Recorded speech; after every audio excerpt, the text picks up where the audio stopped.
মসজিদে প্রবেশ ও বের হওয়ার দোয়া। প্রবেশের সময় আল্লাহুম্মা ফতাহলি আবওয়াবা রাহমাতিকা, হে আল্লাহ, আমার জন্য আপনার রহমতের দরজাগুলো খুলে দিন। বের হওয়ার সময় আল্লাহুম্মা ইন্নী আসআলুকা মিন ফাদলিকা, হে আল্লাহ, আমি আপনার কাছে আপনার অনুগ্রহ প্রার্থনা করছি। বৃষ্টির সময় ও মেঘের গর্জনের দোয়া। বৃষ্টির সময় দোয়া কবুল হয়। মেঘের ডাক শুনলে এবং বৃষ্টি পড়লে এই ছোট দোয়াগুলো পড়তে হয়। বৃষ্টির সময় আল্লাহুম্মা সাইয়িবান নাফিয়া, হে আল্লাহ, আমাদের জন্য উপকারী বৃষ্টি দান করুন। মেঘের ডাক শুনলে সুবহানাল্লাযী ইউসাব্বিহুর রাদু বিহামদিহি ওয়াল মালাইকাতু মিন খিফাত। বাহনে আরোহণের ভ্রমণের দোয়া। বাস, ট্রেন বা যে কোনো যানবাহনে ওঠার পর এই দোয়াটি পাঠ করলে যাত্রা নিরাপদ হয়।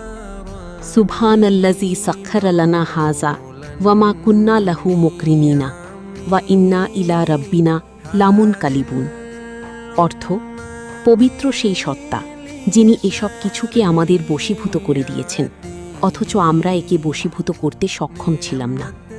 আর আমরা অবশ্যই আমাদের প্রতিপালকের কাছে। হাঁচি দেওয়ার পর এবং হাঁচিদাতার দোয়া। হাঁচি দিলে আল্লাহর শুকরিয়া আদায় করতে হয় এবং পাশের কেউ শুনলে তার উত্তর দেওয়া জরুরি। হাঁচিদাতা বলবেন, আলহামদুলিল্লাহ, সমস্ত প্রশংসা আল্লাহর। শুনে অন্যজন বলবেন, ইয়ার হামুকাল্লাহ, আল্লাহ আপনার উপর রহমত করুন। হাঁচিদাতা উত্তরে বলবেন, ইয়াহদিকুমুল্লাহ ওয়া ইউসলিহ বালাকুম, আল্লাহ আপনাকে হেদায়েত দিন এবং আপনার মনের অবস্থা। রাগের সময় পড়ার দোয়া। যখন খুব বেশি রাগ হয় তখন এই দোয়াটি পড়লে শয়তানের প্ররোচনা থেকে মুক্তি পাওয়া যায় এবং মন শান্ত হয়। আউযু বিল্লাহি মিনাশ শাইতানির রাজিম। অর্থ, বিতাড়িত শয়তান থেকে আমি আল্লাহর কাছে আশ্রয়। নতুন কাপড় পরার দোয়া। যখন নতুন কোনো পোশাক পরিধান করবেন তখন এই দোয়াটি পড়া সুন্নাত। আলহামদুলিল্লাহিল্লাযী কাসানি হাযা সাওবা ওয়া রাযাকানিহি মিন গায়রি হাওলিম মিন্নি ওয়ালা কুওয়াতিন।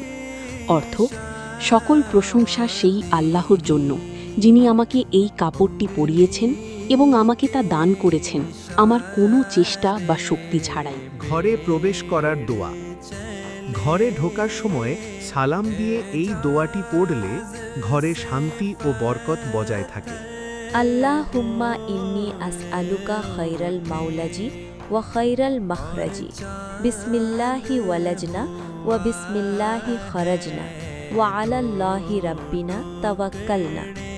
অর্থ, হে আল্লাহ, আমি আপনার কাছে উত্তম প্রবেশ এবং উত্তম বহির্গমন প্রার্থনা করছি। আমরা আল্লাহর নামে প্রবেশ করি এবং আল্লাহর নামেই বের হই, আর আমাদের প্রতিপালক আল্লাহর উপরই ভরসা করি।